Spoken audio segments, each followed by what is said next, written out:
Hello everyone, I hope you are doing great. So today's class is going to be about masking in Photoshop. So I did a little poll or I just posted in the group and Hilo community yesterday asking you guys what you want to learn. Not a lot of people replied to it, but the people who replied to it, a lot of you guys were asking about. Sorry if my voice is crackling. Um, a lot of you said that you want to learn about masking in Photoshop. So yeah, today we are going to learn about masking, and I'm going to basically, obviously there are different ways through which you can mask, and it differs from subject to subject. But I will try my best to give explain it to you with the help of a good example.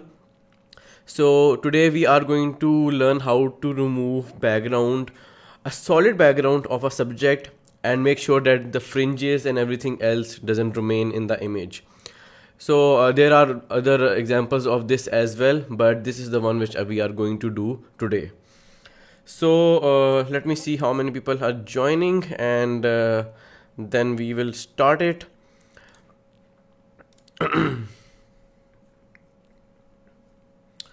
Okay, so yeah, let me just quickly share the stream with on the Facebook page, and then we will get started.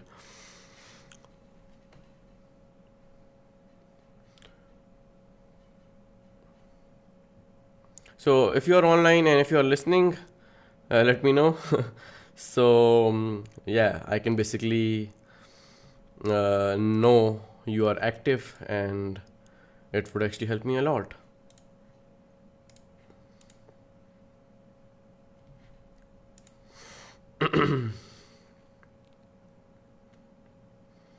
Yeah, let me just quickly share the stream, and then we will get started. So all of you who do Photoshop, who basically know how to use Photoshop, so what is the part in masking you struggle with the most? Like what is inside masking which is so difficult for you guys? Because if you could explain it to me, that way I would be able to make a better class on this, do a better session. So let's see how many people come online. Okay, so I'm basically gonna get started, and as you guys join, we will start. We will basically go along with it. Okay, so let me just get started. Let me share my screen with you guys.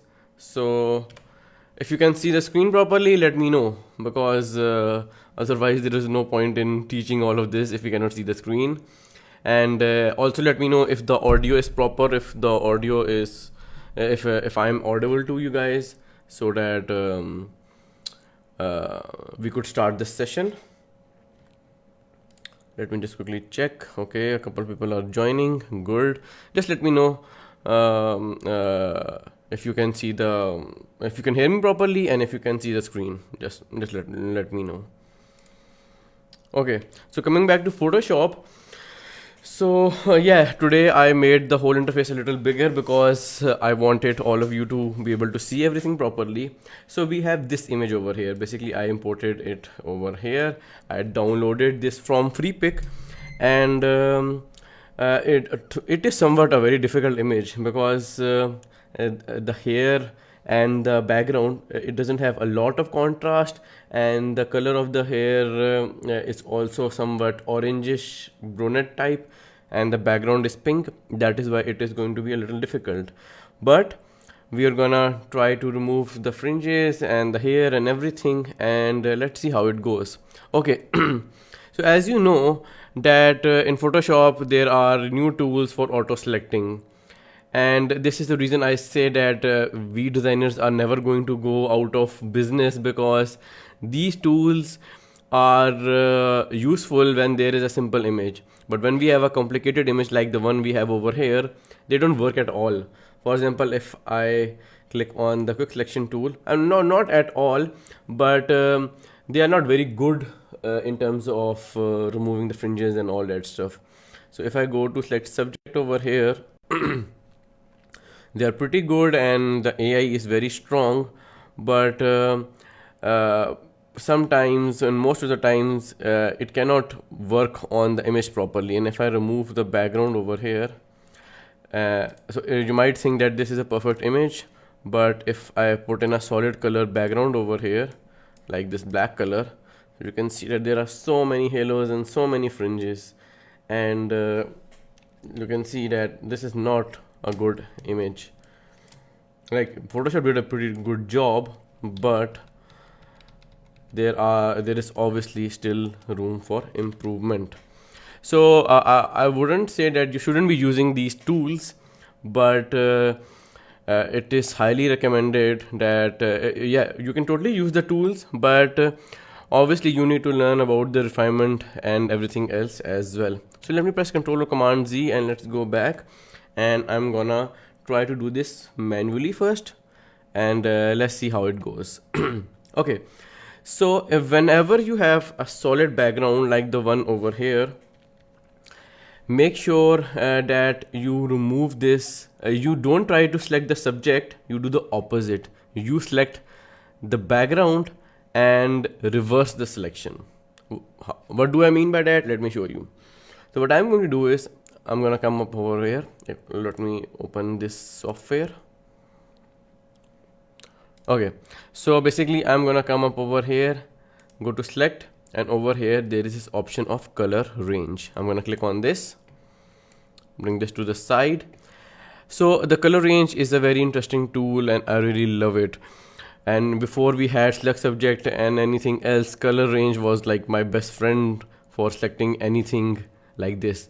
So if I select a click over here, you can see, obviously you should know about the masking, that white part is the one which is selected, and the black part, and the black is something which is not selected.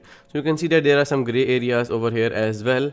So what you can do is you can click over here on this plus icon, and you can start selecting other areas as well, and you can see that all of these areas are selected now. So white is selected, black is not selected. So you can do this like this. Okay, and then what you will do is you will increase the fuzziness. So if I start moving this to the side, so by doing this I am selecting some areas from inside the image as well, but if I move it to the side even more, I am bringing in these areas, and that way we will have a much better selection of the hair and everything else. So don't go too beyond this limit. Maybe I guess this is all right. And simply hit OK. So you can see that obviously there are some areas which are not proper. These areas shouldn't have been selected, but no problem. Let me click on this, and I'm gonna simply make a mask over here. Okay, and obviously since we selected the other area, the mask is inverted. So I'm gonna press Ctrl or Command I. I'm gonna click on the mask over here, and then I'm gonna click on Ctrl or Command I. You can see that we have a very clean selection. Obviously there are fringes and some of these areas got selected as well. No problem, we are going to fix it. So let me come down over here and create a solid color adjustment layer and make it black. So I like to call this the black test, because this way you can actually see everything, like literally everything which is wrong in the image. So if I come over here, you can see that there are so many areas which are not proper. So we are gonna fix the mask. I'm gonna click over here, and what you have to do is don't click on this, click on the mask and press Alt or Option and click over here. What happens is that it goes into the mask mode, and that way you can only see the mask. So you can see that it's white and black over here, similarly over here. So I'm gonna come over here and select the brush tool. I'm gonna come over here, select the brush tool, and as you can see that the brush is also black and white. I cannot select any other color. Okay, it will only select gray, black and white.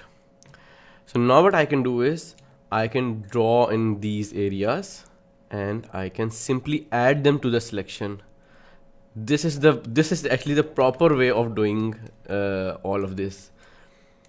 because select subject and all the fancy tools we have right now, we didn't have it back in the day, and we used to do it like this, and this is so precise. This way you will get the perfect selection.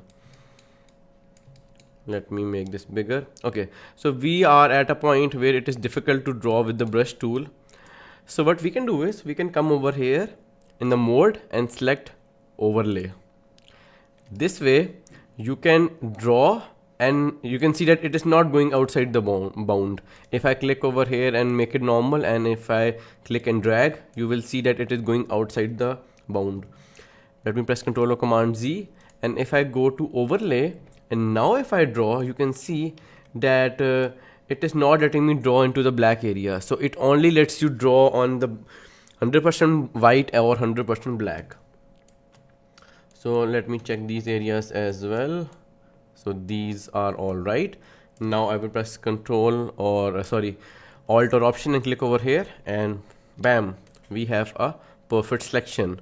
We have a perfect selection, not the fringes. We are going to work on those as well. So let me quickly check if how many people are online, and if you guys are liking this. Do let me know if there's a problem, if you cannot understand anything properly. But I will make sure that you learn everything, and later on we can do a Q&A as well. So yeah, let me go back to Photoshop, and let's continue with refining this. Okay, so if I zoom in over here, you can see that there are a lot of fringes. Okay, and there are a lot of ways to fix this as well. So we are gonna try to fix these, and I'm gonna show you all the ways through which it can be done. Okay, so the number one way is that always try refine edge on the here. Okay, so I'm gonna select this. I'm gonna go to quick selection tool, any selection tool, and go into select and mask. And over here, what you have to do is, since I want this to be on black, so I'm gonna select click on this view, and I'm gonna click on black. I don't know what's wrong with my throat at the moment, sorry about this. So I can increase this, and you can see if I decrease it, what will happen, I will be able to see the actual image, but since it's black from the background as well, so it doesn't matter a lot. So I'm gonna increase it to like 90%.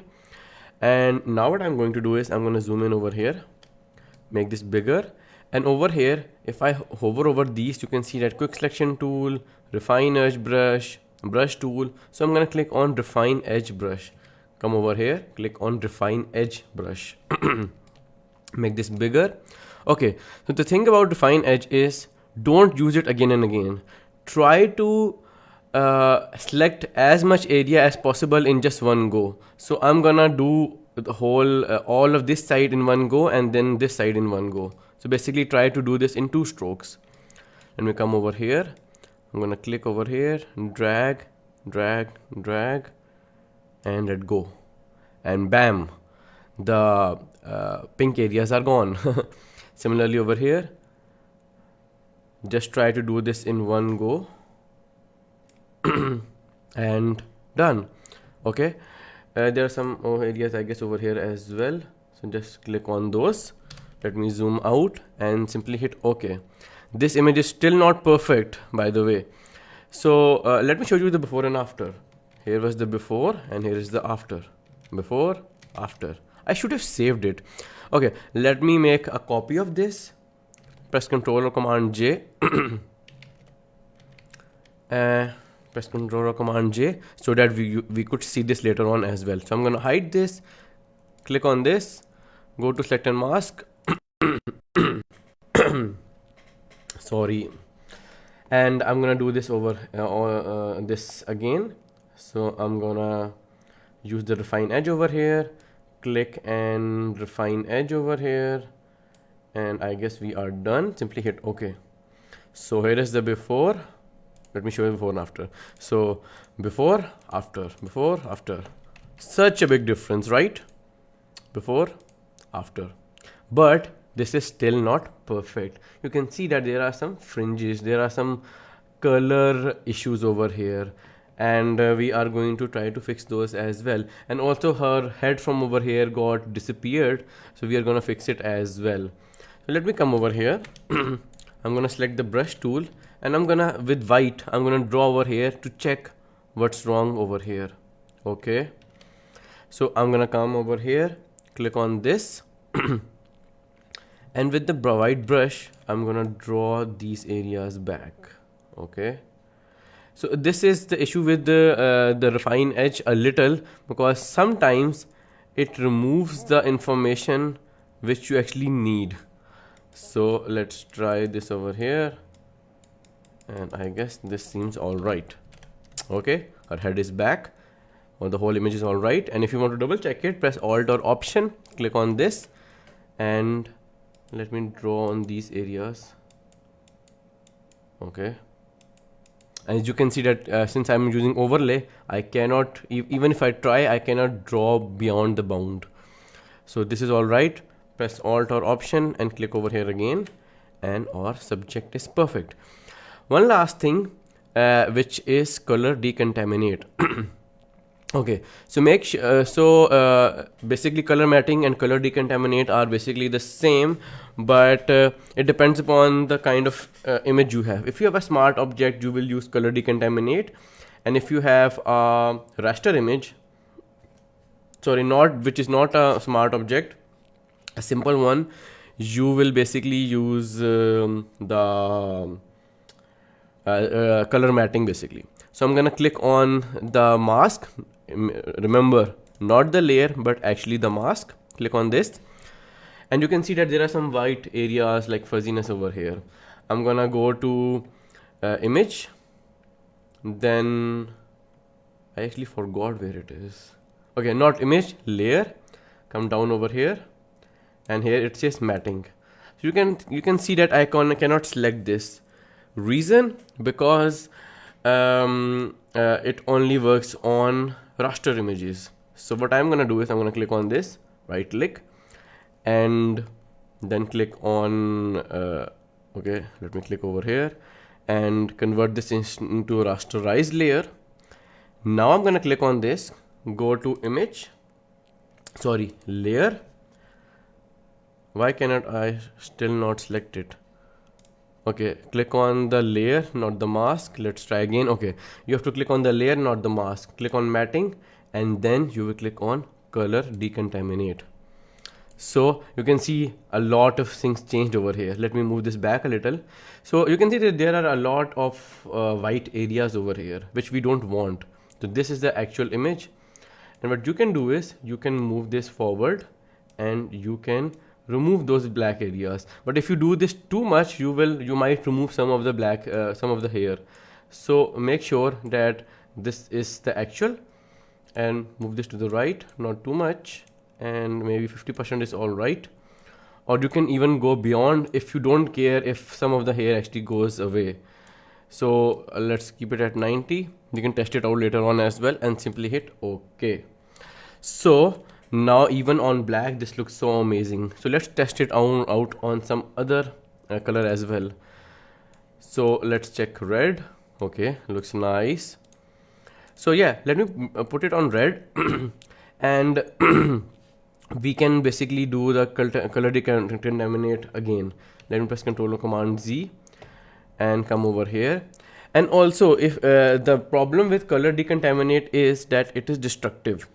So since I converted this into a rasterized layer, I cannot play around with it. Let me tell you another way through which you can do this. Let me press Ctrl or Command Z, come over here, and then I'm gonna go to select any selection tool, go to mask, and over here if you come down, you can see that there is option of decontaminate colors. So previously it wasn't available in Photoshop, but now it is. So what you can do is you can click on this color decontaminate, and boom, nice. Let me go back so I can adjust it according to my need. Let me keep it at 90. And since it is being applied on a smart object, I can later on edit it as well. So let me show you the before and after. This was the before, this is the after, and this was the before and after when we had fringes. So before and after. So this is the final result. As you can see that all the fringes are gone, and you can put it on. If it looks good on black, you can put it on any color you like, because it will look amazing on any color. So let's select a color from her lipstick, put it over here, hit OK, and we are done. How amazing was this? So did you guys like it? Let me check some of the comments. If you guys are if you commented anything. No comments at all, like, dude, seriously. But I'm glad that I have more people than yesterday, and I really hope that you guys are learning from these classes. I didn't want to, like I said, I didn't want to make these classes very long. So yeah, just ending this class, and let me know if anyone has any question. You have like 1 minute, let me know, and I would love to answer you. So no questions at all. Did you guys learn it? Would you like an exercise? Maybe we can convert this into like a competition, that I will give you guys an image similar to the one which we used today, and you guys will have to remove the background from it, and the person who removes the background the best, they might get a reward for it. So should we convert this into a competition? Let me know. So yeah, I guess this was pretty much it. I have to go to the gym, and yeah, I really need it. And if these live sessions keep on going well, I will try to do them every second day. So yeah, this was pretty much it. So I will see you guys the day after tomorrow, because tomorrow is the turn of Instagram live. So yeah, bye bye, take care.